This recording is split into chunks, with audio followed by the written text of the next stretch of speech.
que é importante que as pessoas tenham a informação toda, discutam com os seus parceiros e depois possam tomar decisões informadas. Não, mas eu nisto, quando falo disto, é porque há tantos estigmas sobre ter-se relações ou fazer sexo com pessoas que vivem com HIV que as pessoas, parece que as pessoas nem sequer sabem os factos, não é só ter um monstro à volta de... Tu estás a falar de uma coisa, mas a coisa começa muito antes disso. Ou seja, nós estamos a falar de sexo desprotegido com pessoas seropositivas, isso quer dizer, isso é impossível, não é? Acho que antes disso temos que ir ao beijinho, ao abraço, à saliva, às lágrimas. As pessoas continuam a achar que de facto o VIH se transmite por dessas formas todas, não é? E de facto só através mesmo de relações sexuais desprotegidas, e normalmente quem transmite VIH às outras pessoas são sobretudo pessoas que não sabem que o têm. Sim. 80% das pessoas cerca de 80% das pessoas que sabem que estão infectadas pelo VIH protegem os seus parceiros, portanto que é um número muito alto. Portanto, a maior parte das pessoas que infectam as outras não sabem que estão infectadas, portanto por isso é que é muito importante que as pessoas também façam o teste e descubram o seu estatuto para protegerem as outras também. Exatamente.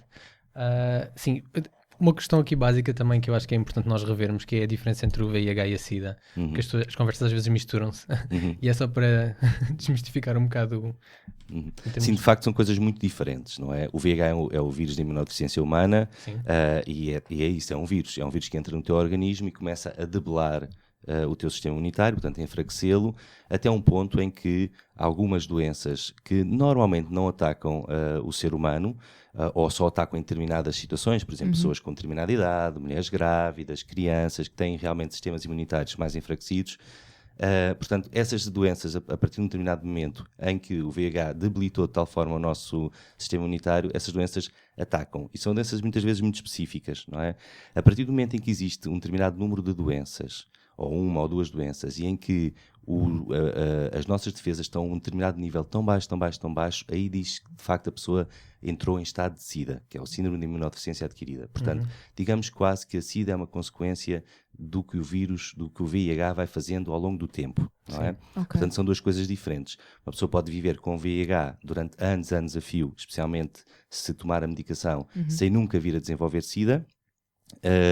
Se não tomar a medicação ou se for descoberto de facto muito tarde, já pode ser descoberto em estado de SIDA. E em Portugal, cerca de 60% das pessoas que são diagnosticadas com VIH já o são em estados muito avançados da doença ou mesmo em estado de SIDA, porque as pessoas esquecem-se de fazer o teste. Portanto, de facto a palavra SIDA em Portugal ainda faz muito sentido, e convém que as pessoas saibam que de facto SIDA é de facto já um complexo de doenças, ou doenças que se instala a partir de determinado momento, e pode ser uma pneumonia, uma tuberculose ou coisas mais específicas. Ok, sim. Portanto, é não sei se fui claro. Sim. Mas, Portanto, façam o teste. Sempre. Mas a progressão de uma coisa para a outra acontece sempre? Geralmente sim, portanto diz que há uma média de 0 a 10 anos desde o momento em que se foi infectado até ao momento em que se começa a desenvolver sintomas que poderão ser já ou não de SIDA. O próprio VIH em estados mais avançados, em que começa a debilitar muito o sistema imunitário, começam já a aparecer algumas coisas que podem não ser habituais. Existem casos de pessoas e essas são raras, de pessoas que progridem muito lentamente, por várias razões, porque o seu sistema imunitário está preparado de outra forma, porque tem um determinado subtipo de vírus, enfim, que progride muito lentamente. Ainda assim precisam de ser acompanhadas para ver se de facto a progressão se mantém lenta, porque isso nós só descobrimos que a pessoa progride lentamente porque a acompanhamos, senão não sabemos, não é? Depois existe ainda um terceiro caso, que é muito raro, de pessoas que não progridem de todo, não é? E essas pessoas têm sistemas imunitários que controlam o próprio vírus a níveis semelhantes àqueles das pessoas que estão a tomar medicação. Portanto, mas esses são casos mesmo muito raros. Sim. Ok. Então, pegando nisso e fazendo uma ponte um bocado para a parte mais pessoal, não sei se há estatísticas, se calhar até, mas a maior parte das pessoas, quando descobre que é seropositiva da SIDA, do HIV, desculpa, em que situação é que as pessoas descobrem isto? Porque eu tenho ideia daquilo que tenho falado com as pessoas, que muitas vezes até a maior parte delas são em exames periódicos meio assim aleatórios, não é? É verdade isso? Não, infelizmente, o que as estatísticas dizem é que 60% não descobre assim. 60% descobre já em meio hospitalar, Ok. ou seja, e já em estado muito avançado, normalmente. Portanto, não quer dizer que seja sempre em meio hospitalar, mas em estados muito avançados da doença. Poderá ser já a SIDA ou não. Portanto, depois os outros 40% descobrirão provavelmente nesse tipo de situações, em testes de rotina, ou porque de facto estão conscientes e foram fazer um teste, não é? Existem neste momento alguns sítios onde as pessoas podem fazer testes de forma bastante rápida, portanto o Checkpoint LX, e são de facto projetos que promovem a detecção mais cedo, ou seja, precoce da infecção, porque quanto mais cedo as pessoas descobrirem que têm VIH, melhor é o prognóstico. É isto que as pessoas não percebem. Às vezes as pessoas pensam que se não pensar nisso, se não pensar, não Se acontece. não pensar, não Mas acontece. o melhor é o prognóstico, porque Goes away. a maior parte das pessoas não sabe. Mas, por exemplo, uma pessoa seropositiva, os estudos indicam, isto são estudos, são sobretudo modelos matemáticos, porque nós ainda não tivemos ninguém que vivesse 70 anos com VIH ou 60, não é? Sim.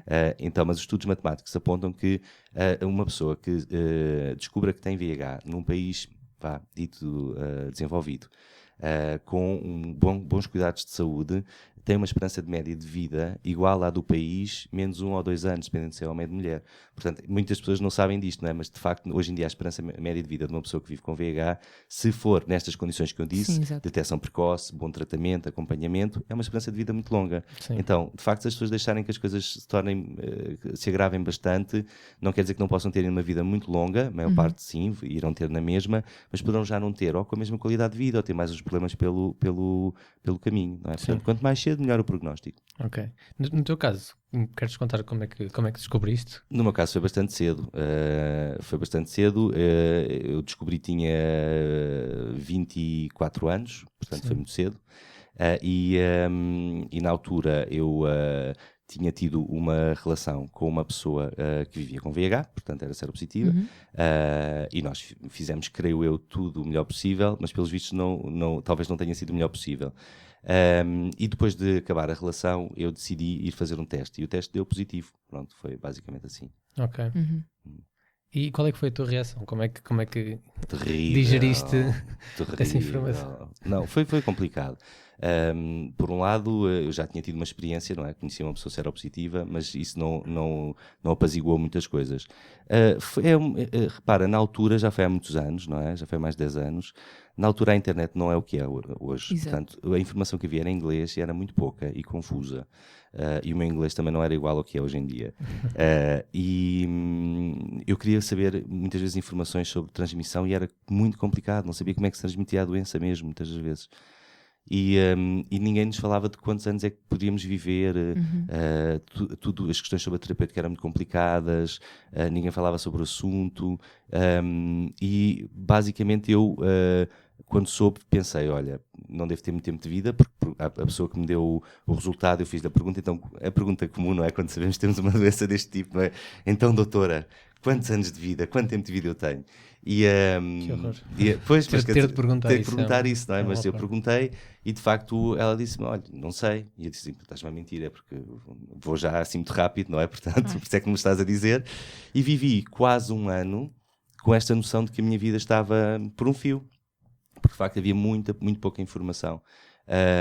E tive que tomar decisões assim muito, se largava tudo, eu na altura ainda estava a estudar, estava na universidade, se largava tudo e ia curtir a vida porque não devia ter muito tempo, ou se mantinha a estudar, portanto foi complicado. Eu acho que mesmo assim dei a volta muito facilmente, porque fiquei muito pouco tempo inativo, agarrei logo a vida, cada pessoa tem a sua forma de reagir, obviamente, portanto, e eu transformei, acho eu, esta coisa que poderia ser uma coisa má na minha vida numa coisa boa, não é? Porque mais tarde envolvi-me em trabalho comunitário com organizações não governamentais na área do VIH, ainda hoje trabalho e portanto vim aprender muito, isso também me trouxe muita paz e para perceber mais da minha doença, não é? E hoje em dia, eu acho que isto é importante dizer, o VIH é uma coisa presente na minha vida, mas não não é, digamos, não é uma coisa que esteja muito presente. Apesar de eu trabalhar todos os dias A tua com vida isto, não se resume a isso, eu às não vezes é? esqueço-me. Ok. Porquê? Porque de facto isto é algo como tantas coisas que nós temos na vida, não é? Nós somos muitas coisas, somos irmãos, filhos, e temos também outros problemas, não é? E basicamente isto é um problema que eu tenho, mas que de facto lido muito bem com ele e não tento encará-lo como mais uma coisa da minha vida, mas que não é a parte mais importante da minha vida. E eu normalmente até costumo dizer que muitas pessoas dizem eu sou seropositivo. E eu também o digo muitas vezes, pronto. Mas há de facto, quando assumimos que somos seropositivos, parece que até a nossa identidade muda, não é? Eu sou seropositivo, parece que me é qualquer coisa intrínseca. E eu costumo dizer que de facto nós temos uma doença, não é? Portanto, temos VIH. E ter uma coisa é completamente diferente de sê-la, não é? E eu não me importo dizer que sou seropositivo desde que isso não me defina como pessoa. E de facto a mim não me define, mas a muita gente define, infelizmente. Sim, a diferença de ser e de ser o seropositivo, não é? Às vezes, o artigo. Pois, então, aqui pensando nas pessoas todas que passarão e que estão a passar pela situação, essa situação que tu descreveste agora, que conselhos é que tu davas a estas pessoas que estão agora a descobrir que podem, porventura, ser seropositivas? O primeiro conselho que eu dou é que, obviamente, encontrem, enfim, esta é a parte mais fácil, encontrarem um bom médico, que não é difícil, e serem seguidos. Esse é o primeiro conselho. Portanto, não fiquem muito tempo à espera. Não é que seja, especialmente quando descobrimos em fases muito precoces, não temos que ir correr para o médico. Portanto, mas é importante, de facto, as pessoas sejam seguidas. Do ponto de vista emocional, eu acho que é muito importante ter-se acesso a boa informação. Portanto, e às vezes é difícil triar na internet a boa informação. Portanto, o que eu aconselho é que as pessoas se dirijam se tiverem essa possibilidade, ou a uma instituição que trabalhe nessa área e que lhes possa dar mais informação, ou que tentem descobrir sites fidedignos para ter boa informação sobre o VIH. De facto, a maior parte dos medos que as pessoas têm no início da descoberta são medos gerados por falta de informação. Pronto. E isso é terrível quando vês as pessoas assim, porque de facto estão a sofrer imenso porque não têm informação e aquela informação vai demorar um tempo a entrar. A maior parte das pessoas, há uma grande parte das pessoas que ainda, para quem o VIH é uma doença muito mortal ainda, portanto, e muito condicionante, e não conseguem, não sabem ainda que podem ter uma vida excelente. Eu não tenho qualquer tipo de limitação na minha vida, não há nada que eu não faça. De facto, portanto tenho uma vida perfeitamente normal e as pessoas pensam que não, que vão ter uma vida toda a vida doentes, correr para o hospital, portanto eu vou ao hospital 2 vezes por ano, portanto, aliás vou um bocadinho mais porque tenho que ir fazer análises, portanto vou 4, vou 2 para fazer análise e 2 para fazer as consultas, portanto que não é nada, quer dizer, é muito fácil, portanto e por isso não há não é uma coisa que tenha que de alguma forma liderar a nossa vida, não é? Mas o conselho que eu dou é isso, que tenham calma e que se puderem e que tenham cuidado também com isto, mas se tiverem alguém de muita confiança, que encontrem alguém para falar sobre o assunto, porque sabe muito bem falar sobre o assunto. Mas tem que ser alguém de confiança mesmo, não é? Sim. Conselho também, e ainda bem que falei disto, não desatarem a contar toda a gente sem estarem bem com elas próprias. Portanto, primeiro acalmarem, perceberem o que é que têm, se verem como é que se sentem e depois sim começar a contar. Porquê? Porque vão ter reações diversas, não é? Eu tive, por exemplo, uma amiga minha que se abraçou a mim a dizer tu vais morrer, e chorava. Pois, mas quer dizer, é aquilo, nós temos que pensar que estamos a contar uma coisa terrível a pessoas que gostam de nós, portanto não podemos E as pessoas esperar têm que as diferentes pessoas... níveis de informação sobre o assunto, Precisamente. não é? Não podemos esperar que as pessoas Sim. saltem de Saibam alegria e tanto digam quanto- que bom, vamos beber uns copos, não é? Não. As pessoas que se gostam de nós vão ter reações complicadas, E não às é? vezes não conseguem apoiar-nos na forma que nós precisamos. Precisamente, não é? por isso é que nós temos que estar bem, porque se calhar até vamos ter que ser nós a apoiá-las, não é? Portanto, eu digo sempre que, neste caso, tive que ser eu, não é? Sim. Portanto, é muito importante que a pessoa esteja já no nível de conforto com a sua doença e que perceba que eu já sabia que não ia morrer, não é? Portanto, quando ela se agarrou a mim a dizer aquilo, pronto, não sejas tonta, não é? Mas de facto é importante que as pessoas tenham, e às vezes há outras reações, talvez há reações muito boas na maior parte dos casos, portanto não quero estar aqui a lançar nenhum medo generalizado, mas há reações de medo, de negação, de uma série de coisas, porque as pessoas de facto têm informações diferentes, como tu disseste, precisamente. Sim, estavas a dizer que não fazes, a tua vida não é limitada de forma nenhuma por causa disto, mas no caso das pessoas que têm de tomar medicação e que fazem pronto, e que isto é uma rotina que as pessoas têm, muitas pessoas têm de fazer, não é? Mas esta medicação não é, não sei, é forte, não é limitativa, não tem efeitos secundários? Hoje em dia é muito raro. A medicação que nós temos hoje em dia, de facto, não há medicação sem efeitos secundários. Não há medicação sem efeitos secundários. Sim. Agora, o que acontece é que os medicamentos evoluíram muito, mesmo para um estadio de evolução que muitas das pessoas desconhecem. Hoje em dia há terapêuticas de um comprimido uma vez ao dia. Não quer dizer que isto seja para toda a gente assim, não é?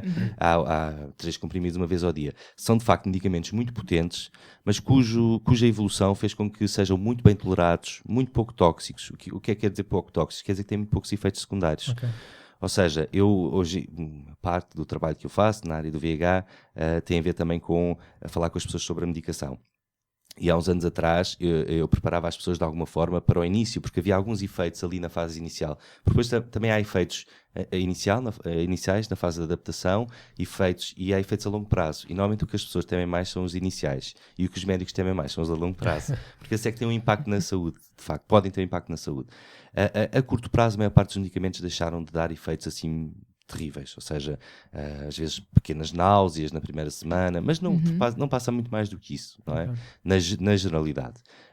A longo prazo existem ainda algumas questões, mas que com o controle tão próximo que é feito pelos médicos hoje em dia, podem ser feitas alterações antes dessas questões acontecerem. Portanto, a medicação de VIH é hoje um exemplo de evolução para outras áreas, e de facto não dá limitação nenhuma. Houve alturas em que tinha que estar no frigorífico, hoje em dia não há nenhuma medicação do VIH que tenha que estar no frigorífico. Sim. Isso trazia limitações quando quis ir à praia ou de férias ou viajar de avião, andar com uma arca frigorífica atrás, não é? Hoje em dia não, são medicamentos de tamanhos reduzidos que se podem transportar facilmente e que normalmente com uma toma ou 2 ao dia, portanto também é fácil de tomar ao pequeno almoço ou ao jantar, portanto não limita nada. Desculpa, foi uma evolução muito rápida também nos últimos 10, 15 anos. Sim, em 10 anos passámos de às vezes terapêuticas de 20, 30 comprimidos ao dia para, hoje em dia, a maior parte das terapêuticas são 1 a 2 comprimidos por dia. Que bom. E no que toca ao acesso a esses medicamentos, que em Portugal, os medicamentos são muito caros? Como é que nós temos a sorte de viver na Europa ainda, e de facto os medicamentos em Portugal são completamente gratuitos. Eles são caros, devo dizer, são caros, mas são o preço que muitas vezes se paga por eles, compensa completamente. A terapêutica antirretroviral, que é assim que se chama a medicação para o VIH, é das mais custo-eficazes do mundo. Ou seja, quando eu dou aquele medicamento à pessoa, eu sei que ela vai viver, vai ter qualidade para trabalhar, para amar, para brincar, para viajar, e portanto vai ser uma pessoa ativa no mundo, na sua vida. Portanto, mas é completamente gratuito e é só dispensada a nível hospitalar. Portanto, tem que ser levantada. Isso é uma das coisas que às vezes as pessoas se queixam, é de facto terem ido mensalmente ao hospital levantar a medicação. Nem sempre foi assim, hoje em dia por restrições económicas tem que ser. Mas tirando isso, enfim, não há qualquer tipo de pagamento a ser feito hoje em dia. Portanto, quando as pessoas têm dúvidas de como é que a austeridade influencia na prática a vida das minorias, nestes casos específicos, é que elas se manifestam. Voltando à questão de contar e as pessoas à nossa volta e as reações, estavas a falar como é que de contar, dar uma informação nova às pessoas, quase um coming out, ou mesmo um coming out, e o paralelo que eu estava aqui a pensar entre o coming out das pessoas LGBT com o coming out das pessoas que descobrem que são seropositivas, e como esses grupos muitas vezes são o mesmo, né? Como as pessoas têm de passar por 2 fases de coming out, e de que forma é que esse coming out é diferente do coming out por ser uma pessoa LGBT, e de como é que as reações são diferentes. Tem muitas coisas parecidas, não é? Porque a maior parte das pessoas protela o coming out, portanto adia ao coming out por questões de estigma, discriminação, medo também, tanto num lado como no outro, não é? Portanto, eu acho que tem coisas muito similares. De facto, existe, acho eu, um estigma agravado na área do VIH. Ou seja, já existe estigma na área da sexualidade, ou seja, da orientação sexual. Quanto mais na área do VIH. É quase vista como uma lepra, muitas vezes, no seio da comunidade, por exemplo, homossexual.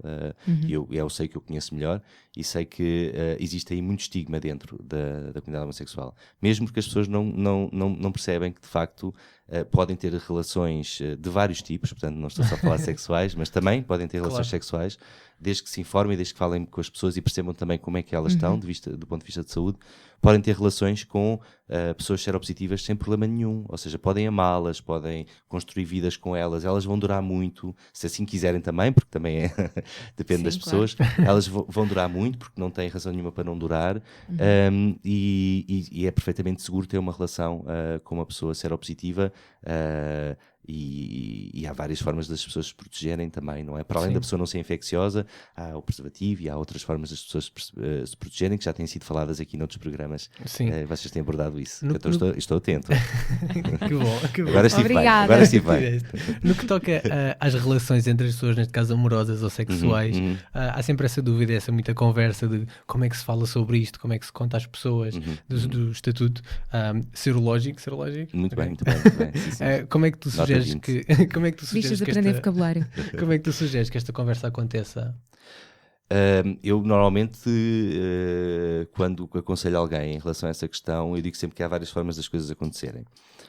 Mas antes deixa-me dizer que há sempre uma grande tensão. Porquê? Porque há a tensão entre tu vais perder uma pessoa de quem tu gostas. Portanto, é sempre isto que a pessoa seropositiva pensa. Há o risco, não é disso acontecer? Há o risco, mas para a pessoa seropositiva é certo. Okay. Aliás, há até uma coisa que nós chamamos o autoestigma, não é? Muitas das pessoas seropositivas acabam relações, ainda em fases até às vezes muito iniciais, para não ter que ser outra pessoa a acabar, digamos assim, nem dão a oportunidade à outra pessoa de saber, e quem me estiver a ouvir e for seropositivo sabe perfeitamente do que eu estou a falar.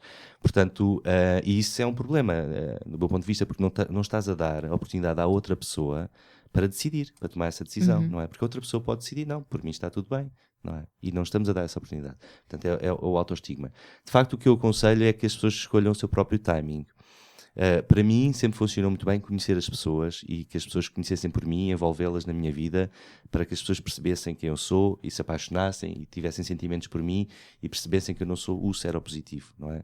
Porque é muito fácil, quer dizer, quando nós acabamos de conhecer alguém, não é? É muito fácil, se há qualquer coisa que corre mal, descartá-la, não é? Porque não conhecemos, não está na nossa vida, não é? Portanto, eu acho que funciona melhor assim. Agora, se me perguntas, é uma semana, 2 semanas, 3 semanas, 4 semanas, o que eu aconselho sempre é protejam os vossos parceiros, contem quando achem que de facto vale a pena contar.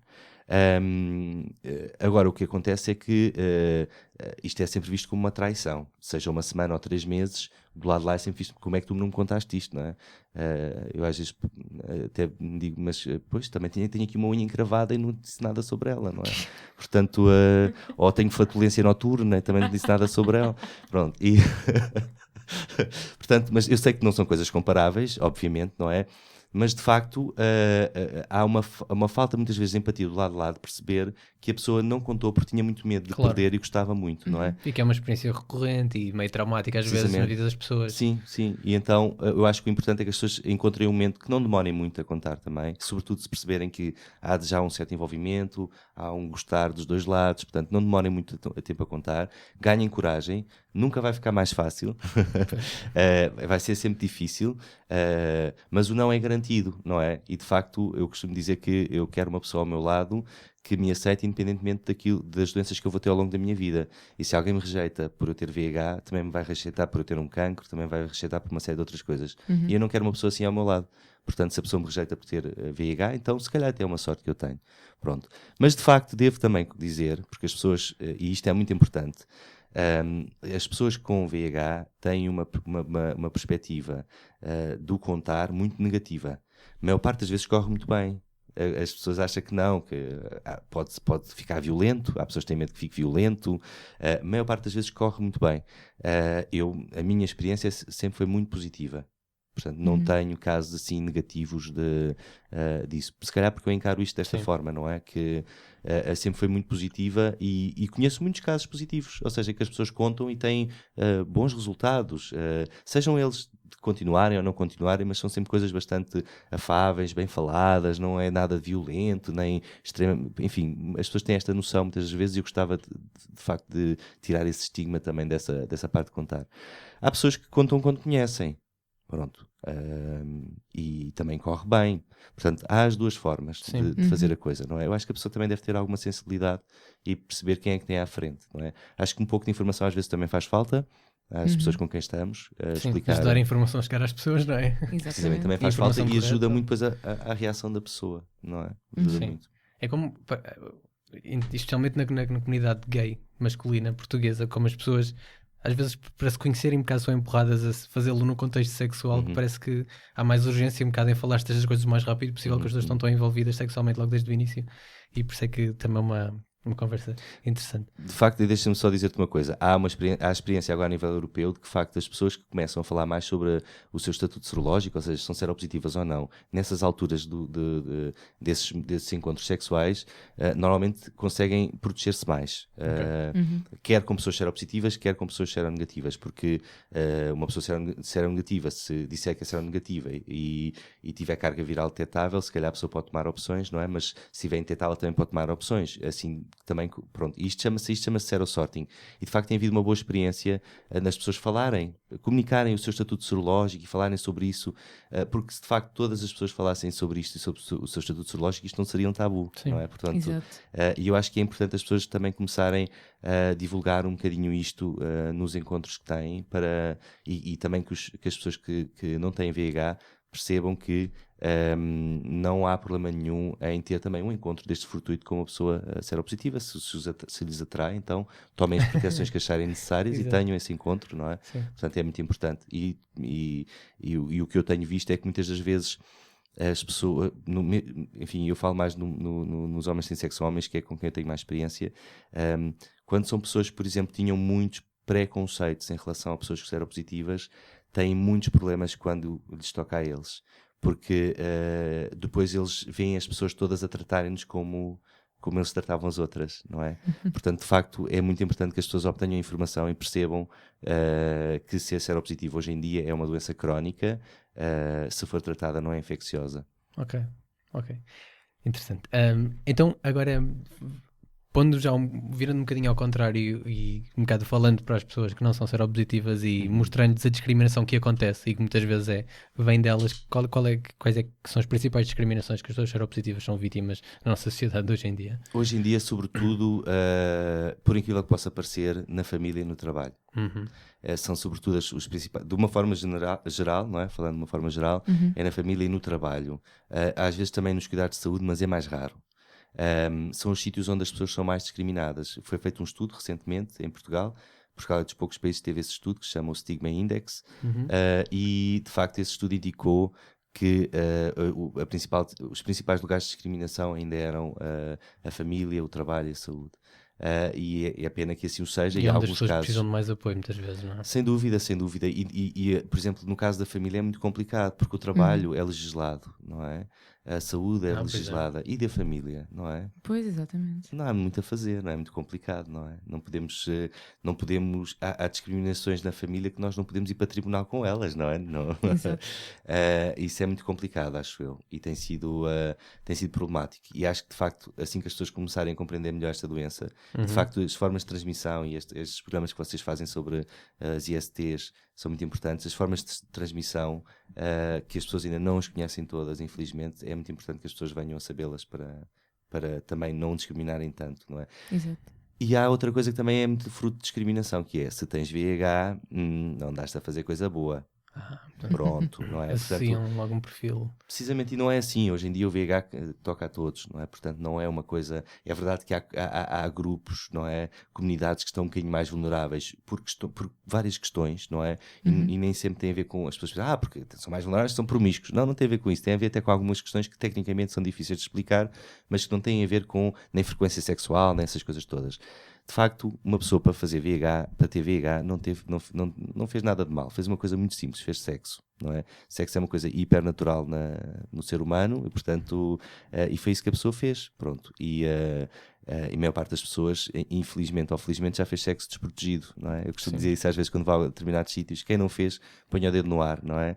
E toda a gente já fez, portanto... é muito importante que isso aconteça dessa forma. Sim, uma pergunta que eu gosto de fazer sobre vários assuntos e que neste também é relevante: a discriminação que existe fora da comunidade LGBT é diferente da que existe entre a comunidade LGBT?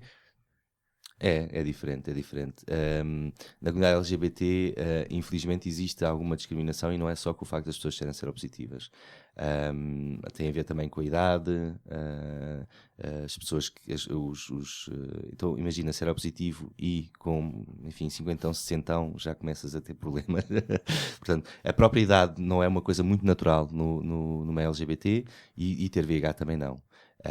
E há muita discriminação, sobretudo porque há dinâmicas no meio LGBT, dinâmicas mesmo da maneira como as pessoas se encontram, como socializam, tanto que de facto tem muito a ver muitas das vezes também com questões sexuais, e coloca-se aí muito a questão do VIH.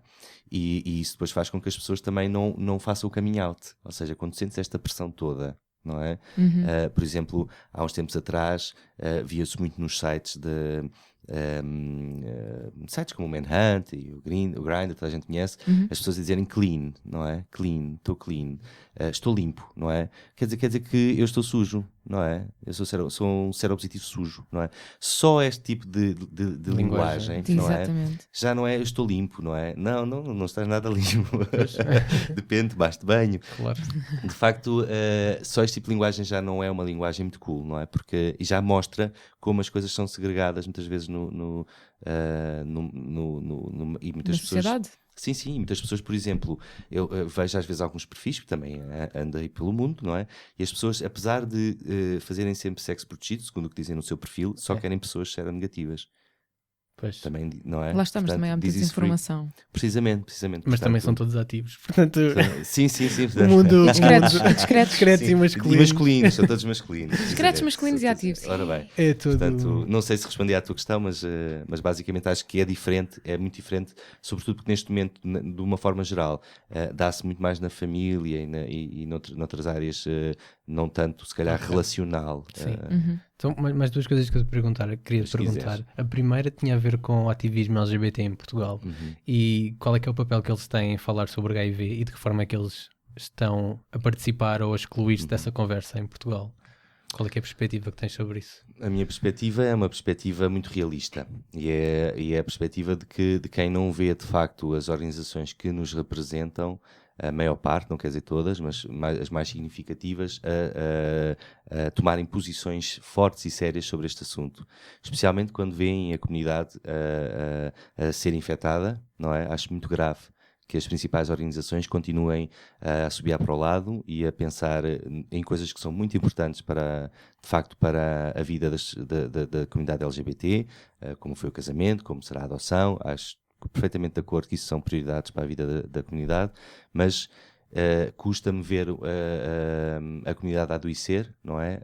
E não ver uma mensagem forte e uma colaboração forte, muitas das vezes, destas organizações. Portanto, acho que neste momento, acho que Portugal não é caso único. Acho que há uma explicação também, que tem a ver com o facto de, durante muitos anos, o VIH estar associado a aquilo que se chamavam os grupos de risco, que hoje em dia já não se fala disso, não é? Que eram os homossexuais, as pessoas que utilizavam drogas e as pessoas que faziam trabalho sexual. Hoje em dia sabemos que é uma coisa transversal, embora estes grupos continuem a ser muito vulneráveis a esta infecção. Tal forma que, de facto, eu estava aqui a alertar para o facto de os homens sem sexo com homens continuarem muito, muito vulneráveis, não é? Portanto, há um medo de voltar a rotular as pessoas da comunidade LGBT com esta coisa do VIH, não é? Mas, de facto, não há medo, não temos de ter medo de rotular, temos que abordar as coisas com seriedade e perceber que, se nós não as abordarmos assim, elas vão ficar ainda maiores, não é? Portanto, e gostava muito que as associações LGBT, a comunidade LGBT, que me representa a mim também, não é? Fizesse um esforço maior a Fizesse um representar-te. esforço maior a representar-me também, não só do ponto de vista daquilo que é a minha orientação sexual, mas também daquilo que é, enfim, a minha doença. Sim, é um bocado mostrar às pessoas a diferença que existe entre o ativismo e o marketing às vezes, não é? Sim, sem dúvida. Eu gostava que as outras organizações LGBT vissem este podcast. Gostava muito. Toda a gente. confesso. E depois Também a última pergunta tinha a ver com um bocadinho que estás a falar, que é: existe um ressurgimento de casos de VIH na comunidade LGBT?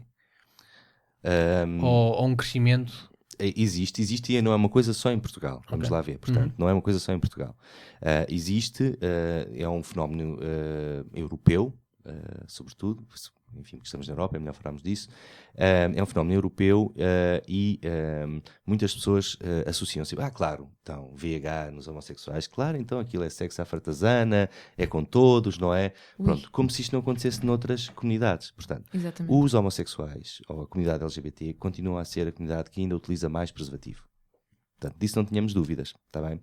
Agora, a questão é que existem condicionantes, algumas que ainda não estão explicadas. Por exemplo, durante anos e anos e anos não se fizeram campanhas dirigidas a este público. Exatamente. Anos e anos a fio. Não foi só em Portugal, na Europa. Portanto, porquê? Porque eram, de facto, as que mais se protegiam durante muitos anos, não é?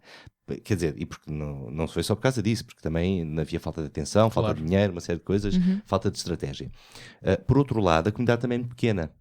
Ou seja, existe aqui uma probabilidade de eu me encontrar com outras pessoas que já estiveram com outras pessoas. Ou seja, é muito fácil nós nos encontrarmos com os mesmos parceiros dos nossos amigos. Pronto, do ponto de vista sexual. Portanto, digamos que... E depois existe uma coisa que se chama a carga viral comunitária, que tem a ver com a quantidade de vírus que circula na comunidade e que não é suprimido porque as pessoas não fazem o teste e não são detectadas. E, portanto, e como há esta comunidade menor, circula mais. Portanto, por favor, eu gostava mesmo que as pessoas não associassem este acréscimo de VIH que há na comunidade LGBT, nos homens que têm sexo com homens, não associassem isto a tal, é uma palavra que eu odeio, que é promiscuidade, porque nunca sei quantificar isto, mas que não associassem isto a ter vários parceiros, não é? Não necessariamente isto funciona desta maneira. Portanto, é um fenómeno que está ainda a ser estudado, de facto está a crescer, as pessoas precisam de perceber que sim, que está a crescer, que se tem que proteger, que tem que se proteger e fazer o teste regularmente, pelo menos uma vez por ano, caso não tenham nenhum comportamento de risco, e se tiverem algum comportamento de risco devem-no fazer 3 meses, portanto, a seguir a esse comportamento de risco. Se tiverem algum sintoma, alguma coisa, não devem esperar. É que existem? Normalmente existem, mas estes sintomas só fazem sentido se estiverem ligados a um comportamento de risco, está bem? Ok. Sendo que um comportamento de risco é sexo anal, vaginal, que são os mais perigosos, desprotegidos, portanto sem preservativo ou um arrebentamento, e sexo oral, que como, enfim, vejam o podcast anterior da doutora Maria José, percebem? Não é tão oral, não é tão O risco é menor. não é tão arriscado, precisamente. Mas, portanto, se houve um comportamento deste tipo e há uma semana depois, 2 semanas depois, uma coisa tipo um síndrome gripal, ou seja, sinto-me com gripe. Normalmente é uma coisa seca, ou seja, não há ranhoca, essas coisas todas, mas há febre, às vezes até a febre mais alta que eu alguma vez já tive, pode haver umas manchinhas no corpo, mas estamos a falar de coisas que se vêem, não estamos a falar daquela borbulha do pelo encravado, está bem? Portanto, poupem-me, não é? Portanto, se realmente as pessoas sentirem isto, um género de uma gripe, e tiveram um comportamento de risco recentemente, portanto, aí então se calhar devem tomar alguma atenção, dirijam-se ao médico, ao checkpoint, também está preparado para receber esses casos.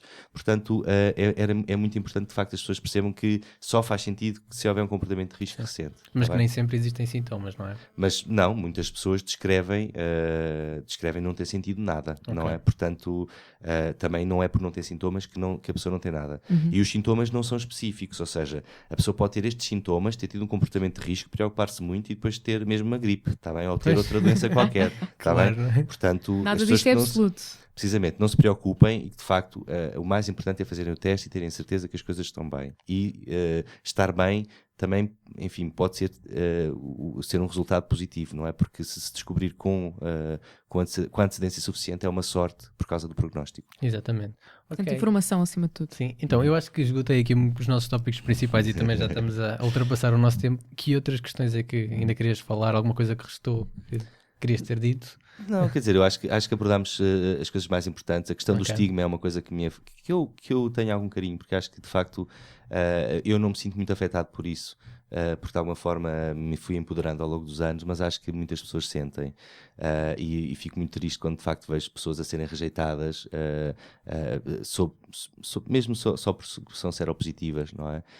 Isso revela também uma incapacidade das pessoas de lidarem com as outras outras, não é? Que o facto da outra ser seropositiva, não é? E temos que desmistificar isto um bocadinho, não há, quer dizer, não há, eu como digo, quer dizer, eu desmistifico muito e não há de facto este problema todo que as pessoas, isto não é é uma coisa grave, é uma doença grave, mata ainda, portanto, eu não estou a dizer, se apanhar está na boa. Não, há muitas coisas que acontecem na vida, sobretudo estas temos que, quer dizer, quantas pessoas é que têm que contar uma coisa tão importante ao seu parceiro, não é? Tipo, olha, tenho uma coisa para te contar. Eu sou seropositivo e o coração bate portanto, e de facto há ainda este estigma. Eu gostava mesmo que as pessoas que ouvem este podcast e que de facto as que estão infectadas, que estão certamente a empatizar comigo, as que não estão, que de facto percebessem que nós continuamos a ser pessoas humanos, consegui separar a palavra, e que continuamos a ter sentimentos e direitos, ou seja, Claro. nós temos direito a amar e ter tudo aquilo que as outras pessoas têm, não é? E há pessoas que acham que nós temos que nos juntar todos, não é? Portanto, seropositivos com seropositivos, não é? Portanto, mas isso não faz sentido no mundo, não é? Porque as pessoas com olhos azuis não se juntam com as pessoas de olhos azuis, nem as louras com as louras, portanto não faz sentido. Esta questão do estigma é uma coisa que eu acho que de facto é o último ponto que falta resolver na nossa sociedade, porque é por causa do estigma que as pessoas não se testam, porque têm medo de descobrir, é por causa do estigma que as pessoas não contam aos outros, que muitas vezes tiveram relações desprotegidas recentemente e que se calhar deviam estar a usar um preservativo com o parceiro, não é? Muito importante também, e acabo, a não ser que queiram fazer mais perguntas, é os casais, sejam de tipo for, mas que estão numa relação há algum tempo e decidem deixar de utilizar o preservativo. Acho muito bem, mas antes disso façam o teste, por favor. Porque há muitas infecções de pessoas que se baseiam na confiança e eu acho que a confiança é muito importante. E eu acho que é muito bom basear-se uma relação na confiança. Mas se houver confiança e um teste ao VIH, não faz mal a ninguém. Sim. Portanto, por favor, antes de tirarem o preservativo da relação, façam, por favor, um teste ao VIH. Exatamente. Olha, foi lindo. Obrigado. E essa questão da empatia, eu acho que é a parte mais importante. Sim, especialmente numa comunidade LGBT. Acho que a falta de empatia é das coisas mais deprimentes e tristes a todas. E, portanto, somos pessoas, temos de nos apoiar uns aos outros, até porque não somos assim tão diferentes. Vamos tirar as coisas das caixas, não é? Sim. Das caixinhas, pomos tudo em caixinhas, vamos tirar as coisas das caixas. Sim. Para fazer o teste, ir ao Checkpoint LX, certo? É um dos sítios. Checkpoint LX é para homens ou todas as pessoas podem ir lá? O Checkpoint LX é uma resposta preparada sobretudo para homens que têm sexo com homens. Ok. Portanto, se outras pessoas forem lá, certamente serão bem recebidas, mas que tenham a noção que de facto aquilo é um projeto uma resposta, um serviço que está de facto preparado, mais preparado para esta população. Existem outros sítios onde as pessoas também se podem testar. Em cada distrito há um CAD, um Centro Anónimo de Detecção, que utiliza o mesmo tipo de teste do Checkpoint, portanto as pessoas também podem utilizar isto como opção.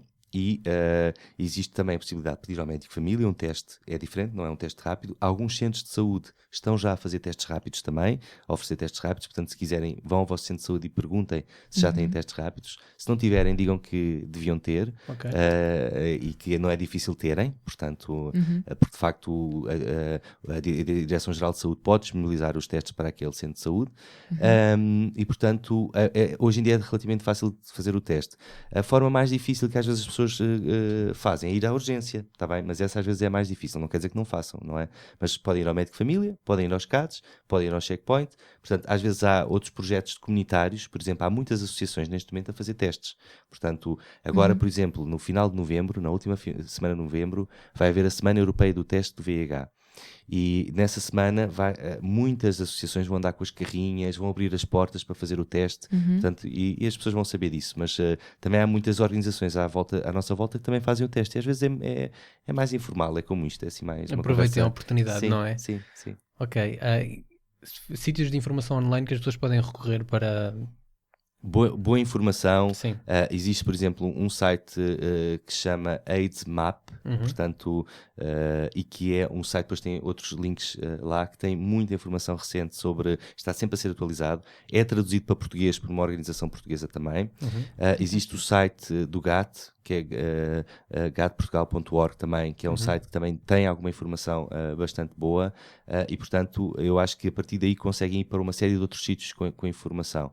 Em inglês também existe o site do The Body, também podem pôr só The Body HIV e chegam lá. Portanto, Tá bem, nós pomos estes links todos. É, no nosso Exatamente, nós podcast pomos também. os links todos isto na são descrição. sites fiáveis, normalmente têm boa informação que é relativamente que é preparada para pessoas como nós, que somos leigos, não é? Portanto, Sim, tá bom.